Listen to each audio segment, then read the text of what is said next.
അപ്പോൾ ഞാനിവിടെ 1 കപ്പ് കടലയാണ് എടുത്തിട്ടുള്ളത്, കറുത്ത കടലയാണ് എടുത്തിട്ടുള്ളത്. അതിന് രാത്രി സോക്ക് ചെയ്തതിന് ശേഷം നമ്മൾ രാവിലെ പുട്ടിന് കടലക്കറിക്ക് വേണ്ടിയിട്ടാണ് നമ്മളിപ്പോൾ പ്രിപ്പയർ ചെയ്യുന്നത്. അപ്പോൾ 1 കപ്പ് കടലയ്ക്ക് ഞാൻ കുറച്ച് വെള്ളം, അതുപോലെ തന്നെ 1 കപ്പ് വെള്ളം ആഡ് ചെയ്തിട്ടുണ്ട്. അതിനോടൊപ്പം തന്നെ അര ഉള്ളി, വലിയ ഉള്ളിയാണ് ഞാൻ എടുത്തിട്ടുള്ളത്. നിങ്ങളൊരു മീഡിയം ഉള്ളി എടുത്തെങ്കിൽ 1 ഫുൾ ഉള്ളി ഇട്ടാലും കുഴപ്പമൊന്നുമില്ല.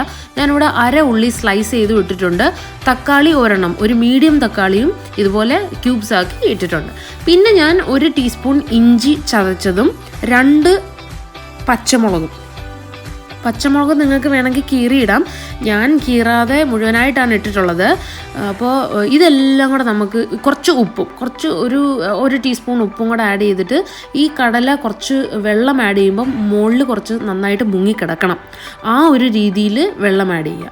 അതിനുശേഷം കറക്റ്റ് ലെവൽ കടലയുടെയും ഉള്ളിയും തക്കാളിയും എല്ലാം കിടക്കുന്ന ആ ഒരു കറക്റ്റ് ലെവലിന് വെള്ളം വന്ന് നിൽക്കണം. കുറച്ച് കൂടി കിടന്നാലും കുഴപ്പമൊന്നുമില്ല, ലേശം. കാരണം നിങ്ങൾക്ക് എത്രത്തോളം ഗ്രേവി വേണോ അതനുസരിച്ചിട്ടാണ് വെള്ളം ആഡ് ചെയ്യേണ്ടത്. അതുപോലെ തന്നെ ഇതിനെല്ലാം കൂടെ ചേർത്ത് നമുക്കിനി ഒന്ന് തിളച്ചതിന് ശേഷം കുക്കർ അടച്ചു വെച്ച് ഒരു വിസിൽ മതി ശരിക്കും നമ്മുടെ കറുത്ത കടലയൊന്ന് നന്നായിട്ട് വേവാൻ. 1-2 വിസിൽ വരെ നിങ്ങൾക്ക് അടുപ്പിക്കാം.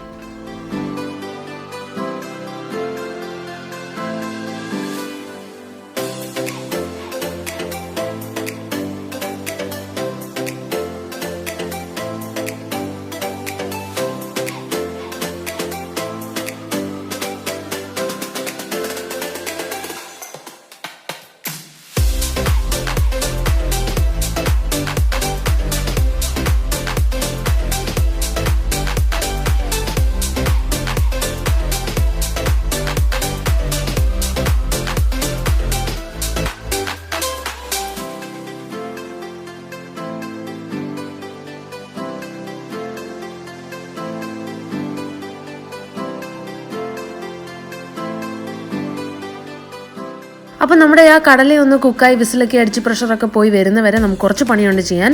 അതായത് ഞാനിവിടെ 2 ടേബിൾ സ്പൂൺ തേങ്ങ എടുത്തിട്ടുണ്ട്. ഈ 2 ടേബിൾ സ്പൂൺ തേങ്ങയെ വെറുതെ എണ്ണ ഒഴിക്കാതെ വേണമെങ്കിലും നമുക്കൊന്ന് ചെറുതായിട്ടൊന്ന് വറുത്ത് റോസ്റ്റ് ചെയ്തെടുക്കാം കേട്ടോ. ഞാൻ കുറച്ച് എണ്ണ ചേർത്തിട്ടുണ്ട്, കാരണം നമ്മൾ മസാലയൊക്കെ ഇതിനകത്തോട്ടാണ് ആഡ് ചെയ്യാൻ പോകുന്നത്. അപ്പോൾ ഞാനൊരു ടീസ്പൂൺ എണ്ണ പോലെ ഞാൻ ആഡ് ചെയ്യും. അതിനുശേഷമാണ് തേങ്ങ ഇട്ടുകൊടുത്ത് അതിനെ ഒന്ന് റോസ്റ്റ് ചെയ്തെടുക്കുന്നത്. അപ്പോൾ നമ്മുടെ തേങ്ങ നന്നായിട്ടൊന്ന് റോസ്റ്റ് ആയതിനു ശേഷം നമ്മുടെ മസാലപ്പൊടികളും കൂടെ ആഡ് ചെയ്ത് കൊടുക്കാം. അപ്പം നമ്മുടെ തേങ്ങയൊന്ന് ചെറുതായിട്ട് റോസ്റ്റായി വരുന്നവരെ നമുക്ക് പിന്നെയും കുറച്ച് മസാലാസൊക്കെ നമുക്കൊന്ന് എടുത്ത് വെക്കേണ്ട ഒരു പണിയുണ്ട്.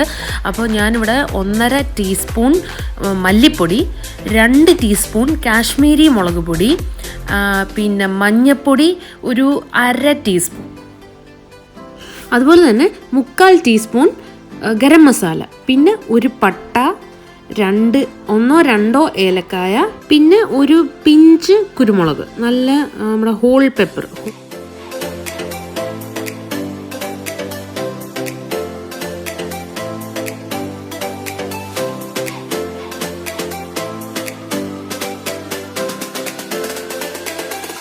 അപ്പം നമ്മുടെ തേങ്ങ നന്നായിട്ടൊന്ന് ബ്രൗണായി റോസ്റ്റായി വന്നിട്ടുണ്ട്. ഇനി നമ്മുടെ മസാലാസ് എടുത്ത് വെച്ചിരിക്കുന്നത് ആഡ് ചെയ്ത് കൊടുക്കുക.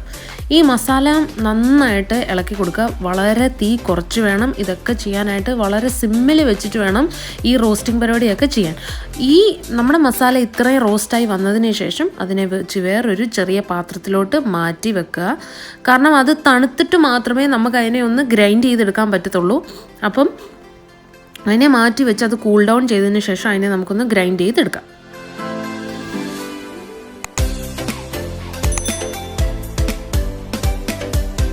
അപ്പോൾ നമ്മുടെ മസാല നന്നായിട്ട് ഗ്രൈൻഡ് ചെയ്ത് നമ്മൾ എടുത്തിട്ടുണ്ട്. ഇനി ഈ ജാറിലോട്ട് തന്നെ നിങ്ങൾക്ക് കുറച്ച് തിളച്ചുവെള്ളം ഒഴിച്ചു കൊടുത്തിട്ട് അതിനെ ഒരു പേസ്റ്റാക്കി നമ്മുടെ കടലക്കകത്തോട്ട് ഇടാം. ഇപ്പോഴത്തേനും നമ്മുടെ പ്രഷറൊക്കെ പോയി കടല നന്നായിട്ട് വെന്ത് വന്നിട്ടുണ്ട്. അതിനുശേഷം നമ്മുടെ ചെയ്ത് വെച്ചിരിക്കുന്ന മസാല മിക്സ് ആഡ് ചെയ്ത് കൊടുക്കുക.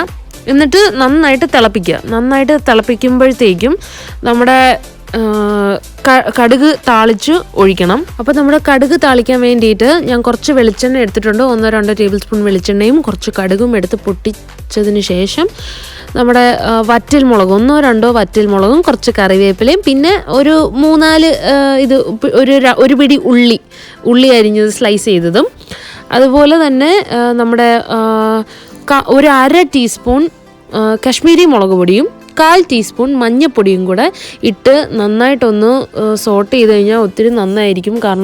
അതുപോലെ തന്നെ നമ്മുടെ കറിക്ക് ഒരു കളറ് കിട്ടാൻ ഒത്തിരി നല്ലതാണ് കേട്ടോ. ഈ താളിക്കുമ്പോൾ കുറച്ച് മസാല ചേർക്കുന്നത് കളറ് കിട്ടാൻ ഒരുപാട് നല്ലതാണ് ആ കറിക്കാണേലും. അതുപോലെ തന്നെ 1 ടീസ്പൂണോ 2 ടീസ്പൂണോ കടലമാവ് ആഡ് ചെയ്ത് കൊടുക്കുക. ഞാനിവിടെ 1 ടീസ്പൂണാണ് കടലമാവ് ആഡ് ചെയ്ത് കൊടുക്കുന്നത്. അതെന്തിനാണെന്ന് ചോദിച്ചാൽ നമ്മുടെ കടലക്കറിക്ക് നല്ല ഒരു കൊഴുപ്പ് കിട്ടാൻ വേണ്ടിയിട്ടാണ്.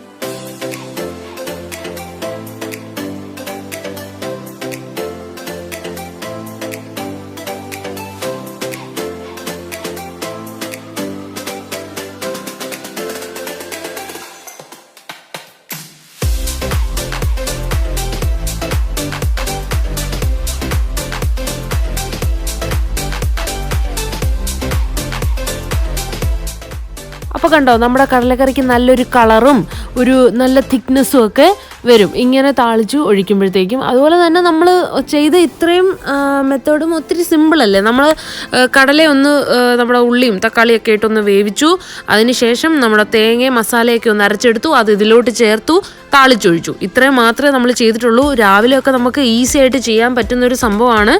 അപ്പോൾ എല്ലാവരും ഈ ഒരു രീതിയിൽ ട്രൈ ചെയ്ത് നോക്കുക. വളരെ പെട്ടെന്ന് തന്നെ നമുക്ക് നമ്മുടെ കടലക്കറി റെഡിയാക്കി എടുക്കാൻ പറ്റും. അപ്പോൾ ലാസ്റ്റ് നമ്മുടെ കറിയുടെ മുകളിൽ 1 ടീസ്പൂൺ വെളിച്ചെണ്ണയും കൂടെ ആഡ് ചെയ്ത് കൊടുത്ത് നന്നായിട്ട് അതിനെ ഒന്ന് മിക്സ് ചെയ്ത് കൊടുക്കുക. Thank you for watching. I love you all. Bye bye. Bye bye.